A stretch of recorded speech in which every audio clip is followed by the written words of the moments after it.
I've learned about him like you, as we've gone along and as the scripts have arrived. And as you know, we get these at the last minute. So it was always full of surprises. But I think the reason that people stick with it is that there's something about him that's more than just the usual sort of evil villain. There's a kind of hidden charm. It has... You don't agree, do you? I can see that. Leave immediately. No. I think behind all that, you know, he has a fairly good sense of humor, and also he's not afraid to say what he really means. Oh, yeah. And I suppose it can best be summed up in his philosophy, which you know, is expressed in 2 words: do it.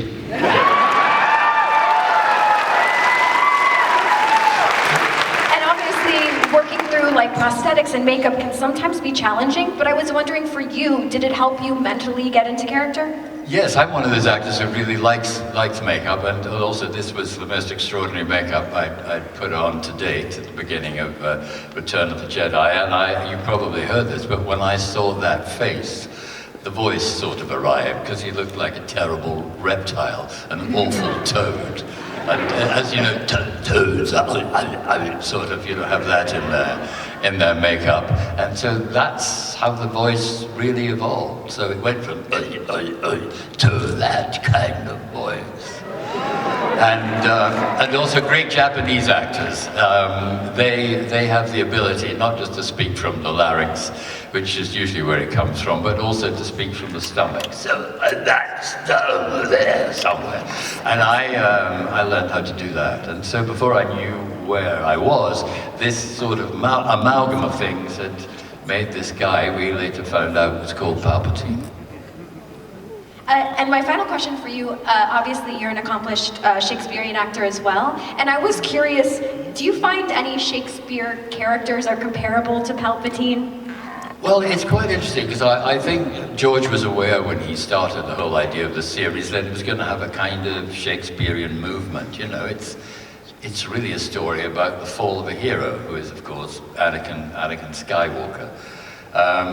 But as far as specific characters in Shakespeare, there's a guy in Othello, and I see there's a production coming to Broadway with Denzel Washington and Jake Gyllenhaal very soon, and Jake will play Iago, who is one of the most evil characters that Shakespeare ever created.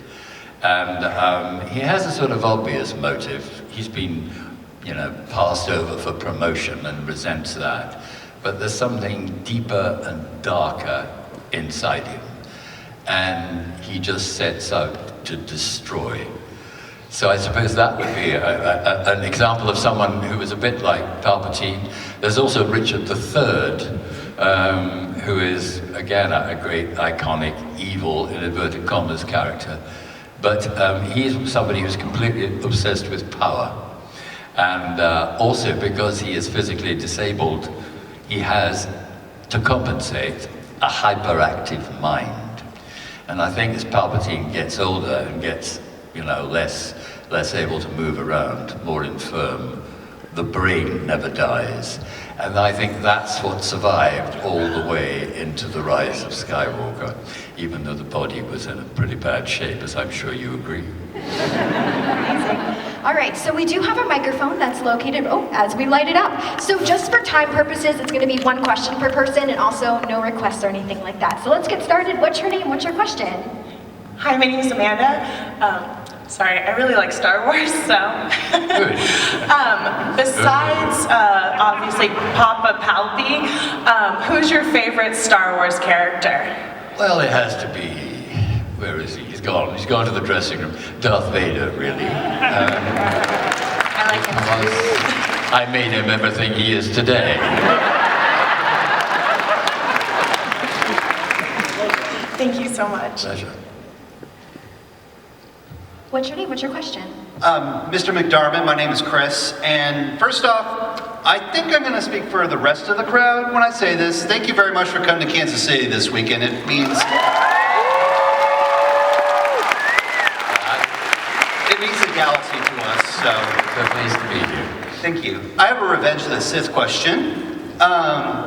So you had a 20-plus your lead up to becoming full Emperor again. So when it came time for that, did any of your co-stars like Hayden Christensen, Christopher Lee, or even Samuel L. Jackson accuse you of having too much fun? Or did you have to get permission from George Lucas? Yes. Well, everything happens with George, you know. But the thing is about doing those movies, I mean, they were hard work.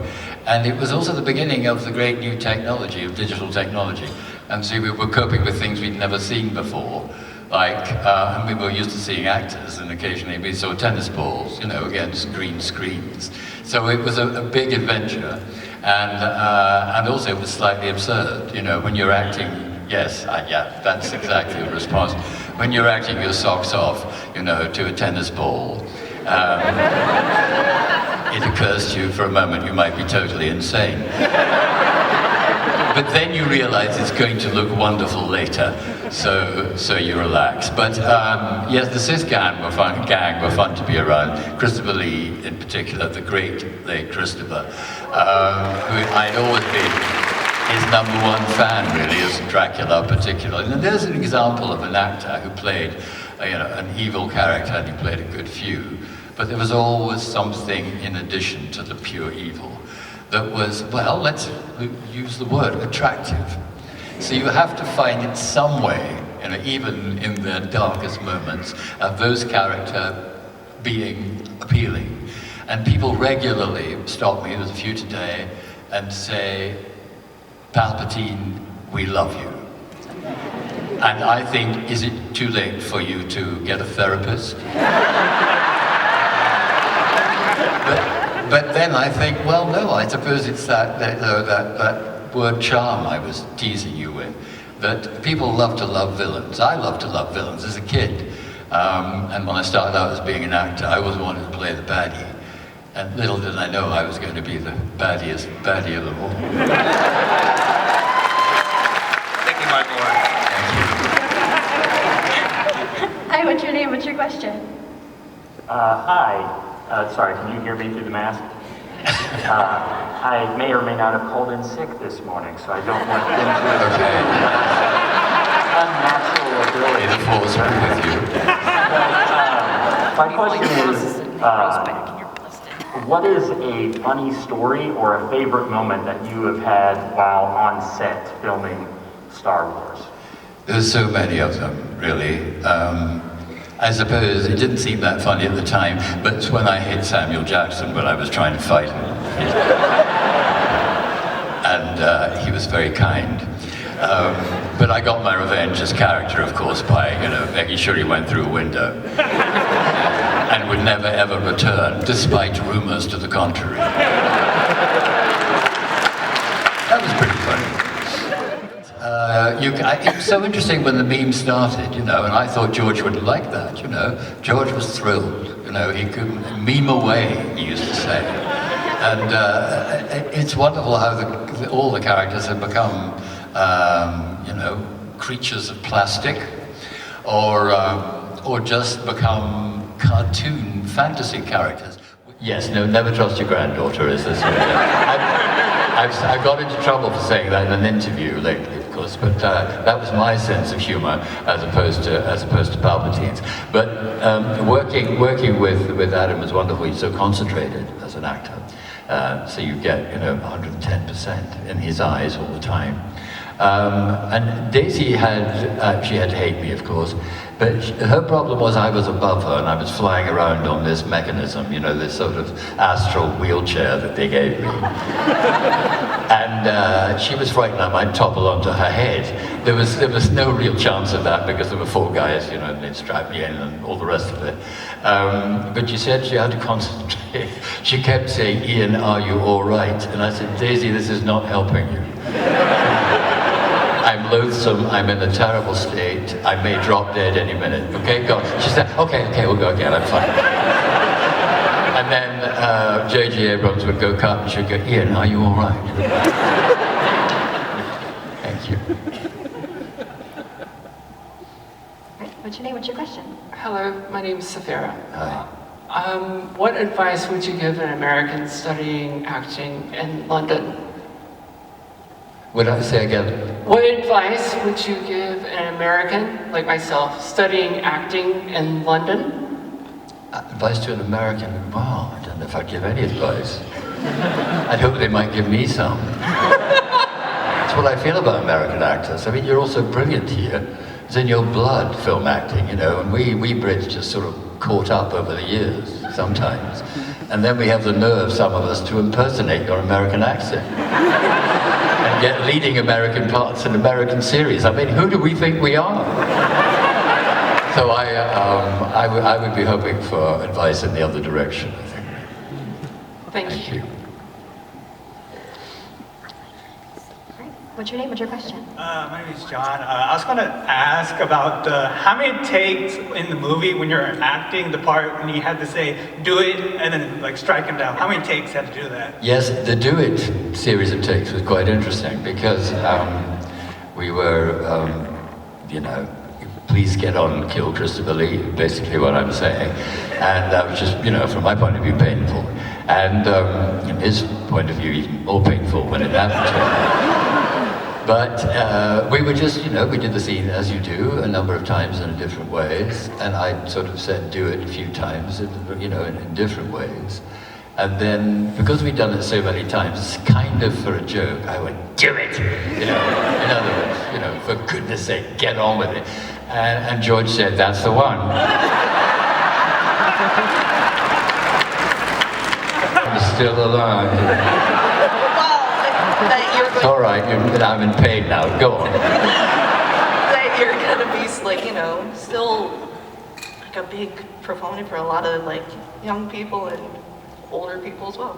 Yeah, what I like about the movies is that, you know, they're still as potent now, and of course there are more of them, as they were then, you know, when we all started out. And I wasn't sure that would necessarily be the case. George, wise George, said about the prequels, he said, well, those are people who grew up, people like himself really, with the middle films, you know, with the first three that were made, will still feel that the early ones, the prequels, aren't good enough. But the kids, by which he meant, I think, anyone from the age of 8 upwards, would appreciate them more. And we all went, well, maybe right. And of course, he was dead right. And sort of the younger people told people of my generation how to watch them and what they might be missing if they were just, you know, generalizing about how much less interesting they were than the middle three. And now I, you know, from people I know who are very young, other people's grandchildren, I learned that they love watching them. And of course they can watch them in sequence, which was always denied us. Even though some people still prefer to go to the middle and back to the beginning and then on to the end again. But I think, yeah, but I think it must be really interesting just to go 1, 2, 3, 4, 5, 6, 7, 8, 9. Thank you. Hey, what's your name? Hi, my name is Gabriel, and my question is, what was your favorite moment from Star Wars? Favorite moment? Yes, there were so many of them, really. My favorite scene was certainly Darth Plagueis the Wise, because that started off, that was going to be another scene in the office, in another very spectacular office. And the thing about Palpatine's offices, they got bigger. I mean, there wasn't too much green screen. Of course, there was green screen out of the window. But the offices themselves were big, big sets. And for that scene, that was going to be played on an even bigger set because he was getting more powerful. And apparently, more powerful people get bigger offices. I didn't know that. I learned that on Star Wars. That's interesting. But then George said, I won't do his voice again because he does it better than me. When we came to do that scene, George said, I have an idea. I think maybe we should do it in a theater. And, you might like that, Ian, because you run a theater. I did run a theater at that time, and you're a theater actor. And the great thing about that was that we were in chairs not unlike this, actually, with nothing behind us. Everything was added later. Hayden was there, I was here. And we just had each other's eyes. But because we were in front of a performance, a squid ballet, if you don't mind, we could talk to each other and, you know, have other thoughts while we were apparently looking at the performance. So it was a sort of gift, you know, as an actor to be able to do that. And that's why it was probably my favorite scene. And in that, there's a moment where I think Palpatine really gets him. I mean, the young man is already going, as it were, to the dark side. There's something in him that's going in that direction anyway, and when Palpatine plays on that and uses it, and when he just says quite simply at one point, "Not from a Jedi." In other words, you better give all that good stuff up if you want to be as powerful as I know you want to be and join the dark side. And I was able to do those both things I've just been describing, watch the show and watch him out of the corner of my eyes. So that would be the moment. Thank you. Thank you. First of all, when George asked me to play the Emperor in Return of the Jedi, then he asked me to play Palpatine, the younger politician before he became the Emperor. And then JJ resurrected me. And each time it was a surprise. So there are very few actors in other situations. I mean, people have returned to series and so on, but who've had that opportunity to, in other words, certainly as far as the prequels are concerned, to regress in order to progress. So that's been a fascinating, unique journey. But each time I got the telephone call, it was a surprise and an excitement. And also because I was beginning to know who this person was. Although George never gave away any secrets. He just let me discover it for myself. I mean, when we, just before we started, yeah, it was that close. The Phantom Menace. Happy anniversary, Phantom Menace. Just before we started that, and we had a brief chat when he said, you know, do you want to come back? I knew obviously that Palpatine was going to turn into the character I later played, but he kept talking about this other guy, and I thought this sounds a bit more interesting than Palpatine. And he was called Darth Sidious, and at that time I didn't know it was me. I didn't know it was me until I saw it on the call sheet, and I thought, no, they don't make mistakes like that. That must be me. And then, because nobody really knows anything until, you know, the secret's revealed. And when, I think there might have been a showing of Phantom Menace before the premieres, but Liam Neeson, you know, when we bumped into each other, I think it might have been the London premiere, said, "Oh my God, it's you bastard." He meant I was playing a bastard, he wasn't doing it. A very nice guy. As his Irish ways, I have my Scottish ones. But yeah, I hope that answers a bit of your question. Thank you so much. Thank you. Who's next? Thank you. All right, what's your name? My name's Josh, and I have my dad and I always connected through Star Wars and through movies. As an actor, can you speak about your opinions on how and why art connects people? Say that again, the last bit, sorry. Can you speak about your opinion on how and why art connects people? Didn't quite understand. Oh, I'm sorry, I just missed that word. Yes.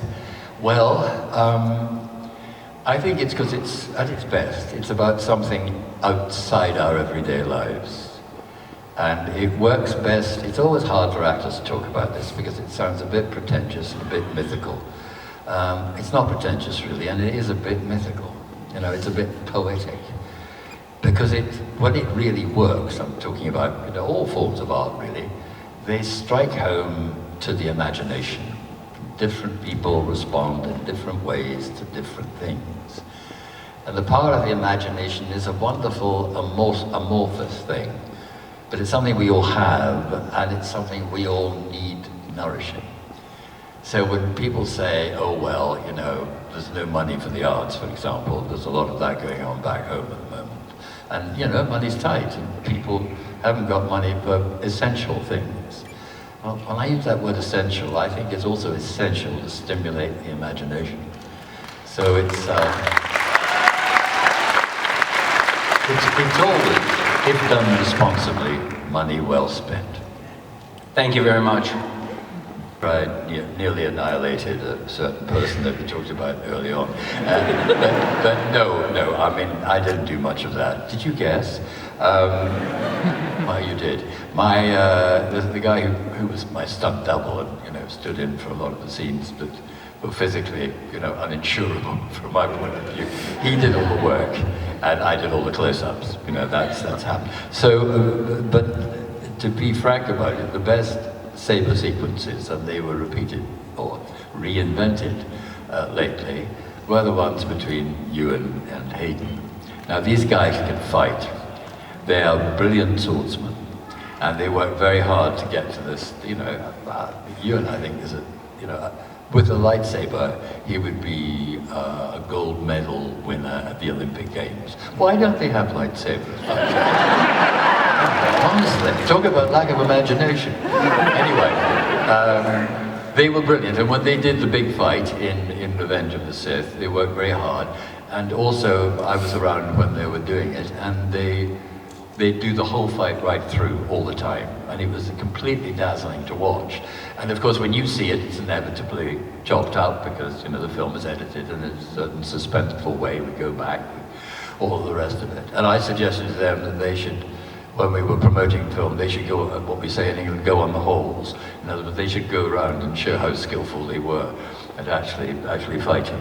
So those two guys in action, and it was great to see them again in the Obi-Wan series, resume their skillful fight. And I don't think it took them too long to get back into the rhythm.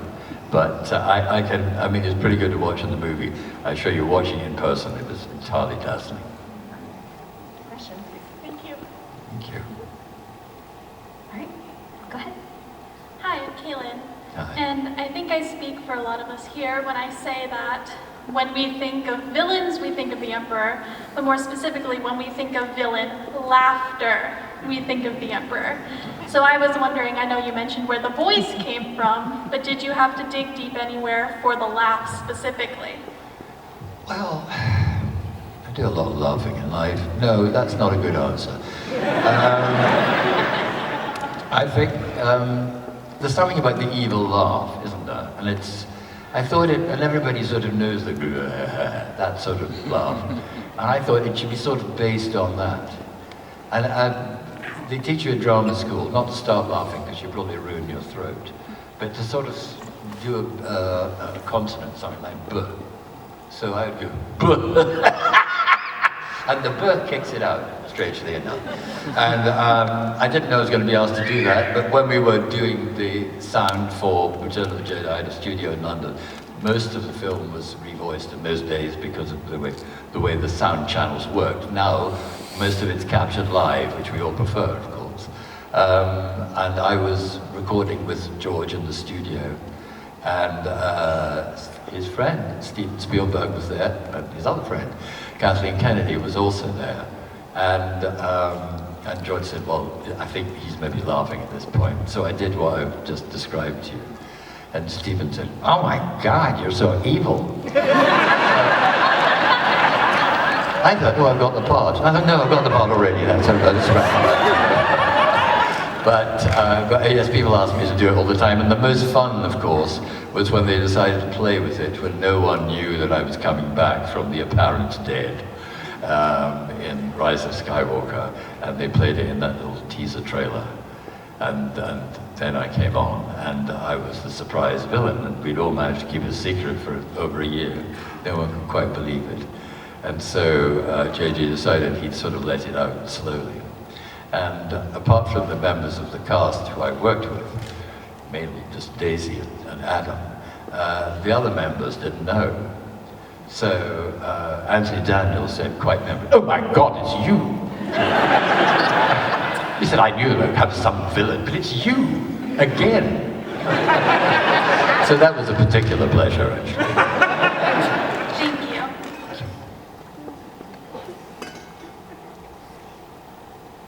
All right, what's your name? What's your question? My name's Jeff. Hi, Jeff. Like most of us, we listen to the music of Star Wars with a speaker on the window. What did you feel like when you heard the Emperor's theme from John Williams for the first time?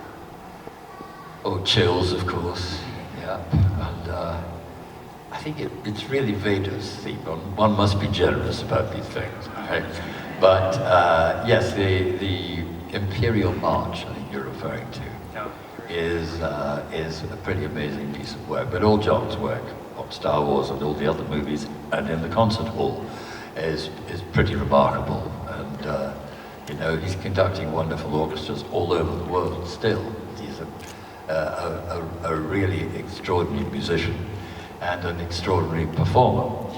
And of course, people, when they see me sometimes, and they don't think I would mind, they go pum pum pum pum pum pum pum, you know. So it's familiar to me. But the best thing of all was watching John conduct it with the London Symphony Orchestra.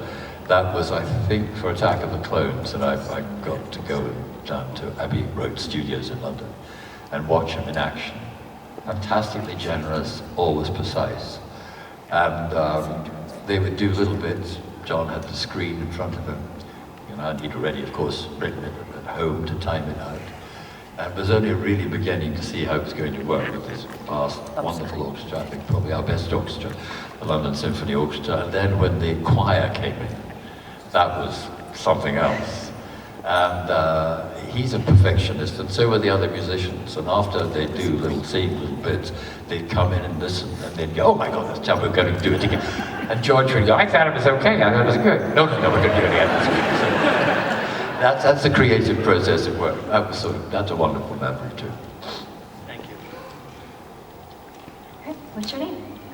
My name is Dan. And I would like to know what it was like to try to pray away a dragon in Dragon Slayer. Dragon Slayer, now there's an experience. That was my first, well, there was one movie I did before that, I'm not talking about it. But Dragon Slayer was certainly the first big movie, first big American movie, although a lot of British people were in it, that I was involved in. And there were a lot of amusing incidents on that. For a start, they couldn't get the dragon in through the dock doors. That was a good. Well, they built, you know, you think he'd maybe come in about 5 sections and they could slot it together, you know, like those brooms, you know, clean the floor. But no, they built an enormous dragon, so they couldn't get his head through the door. So that was slightly delayed filming for a while. And then, of course, when I had to be incinerated, great fun doing the movies. There was a cast of my head available for the later shot, you know. But they said, okay, this is when he goes for you, the dragon. And I noticed that everybody in the studio was getting into these white suits, you know, except me. And I couldn't, because, you know, I was playing this, you know, priest. And you know, he would be wearing a white suit, he'd be wearing, well, you know, a monk's robe. So I was there in my monk's robe. Everybody, the cameraman in this huge sort of camouflage suit and everything. And above them was another man in a huge a huge white suit. And he had a flamethrower in his hand. And so, the director said, he was American too, I'll do another terrible American accent with my apologies to you all. Here we go. I think we should just go for it, okay? Okay. Go for what exactly? My hair? Anyway, we went for it, and you know, it was like being in the hottest day on a sunny beach in Miami, except slightly worse. But anyway, they didn't frazzle my face, but it felt like it. So that was Dragon Slayer. I also had, I'm slightly hesitating to say this, but I had this line which I thought might be a little tricky, and they might want to change. But they didn't. So I said, okay, it's my job, I'll say it. And now you must instantly look on your phones and find the moment when I say, unclean beast, get thee down. I thought that might be a little problematic, but the director thought it would be entirely delightful, so it's still in the film, so entertain yourselves later. Thank you very much. As for my question, I'm actually wondering where you got the inspiration to start acting in general. Yeah, that's an interesting question. It just sort of happened to me, I think.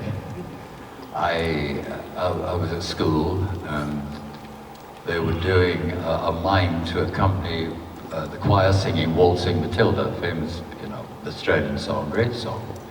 And it's sort of about a tramp, I won't cut a long story short, who jumps into a well, but refuses to die. And the choir sings, "You'll never take me alive," said he. And they were looking around the school for somebody to play this tramp. It's interesting, I've just said this because I'm about to play another tramp in England later in the year, I just realized, but I'm diverting myself here. But various people said they'd like to try out for it. And I was a shy kid, and I was the last person to try out for anything, really. But I found this hand went up. I swear I didn't do that, it sort of went up. And so I tried for it and did whatever was required. And then I got the part. And I was 10 years old. I think I was a bit competitive because I kept thinking, I could do better than these guys who had no interest in acting at all. They were playing rugby or whatever it was, or concentrating on other things. So this thing sort of happened that was within me then, and it never went away.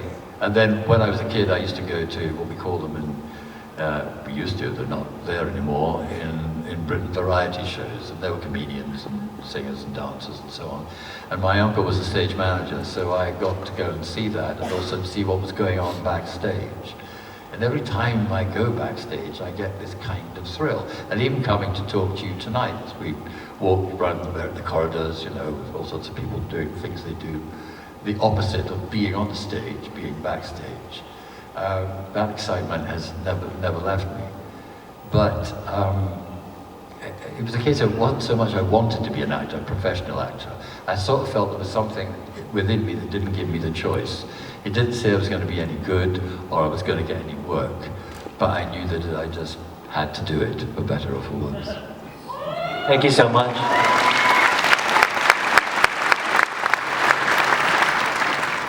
What's your name? Franklin. And I have a question. What was your favorite line in one of the Star Wars films? Yeah, there's a good few of them, really. I suppose. Well, I've just seen, I don't think you've seen it yet, but there's a teaser trailer coming out for the anniversary production of Phantom Menace. But my favorite line in Revenge of the Sith was... I'm sorry, yes, go on. My favorite line in Revenge of the Sith was, "Henceforth, you will be known as Darth Vader." Yes, that's a good one, isn't it? That's my favorite line. I think that's probably a good one to prefer, really. Yeah.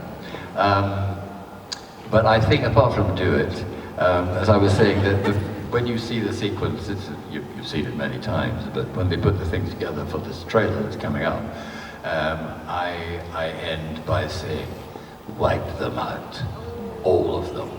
And I like the music of that line. I like the I in white, and I like the all in all. And also he says it as Darth Sidious. He's not down there yet, he's sort of, and the way it was filmed, it's in a hologram actually. I think that lives with me. Great question, thank you.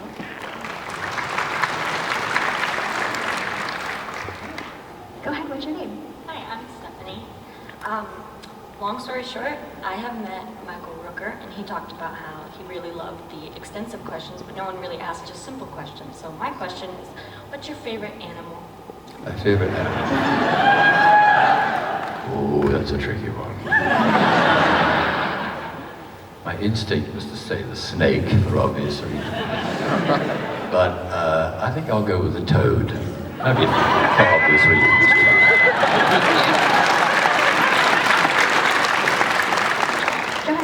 Hi, Hi, this question is for my son Poe in the audience.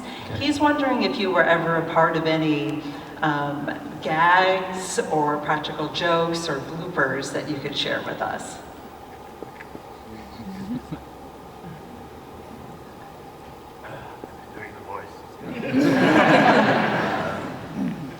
I wouldn't dream of sharing the practical joke that I most enjoyed with you here.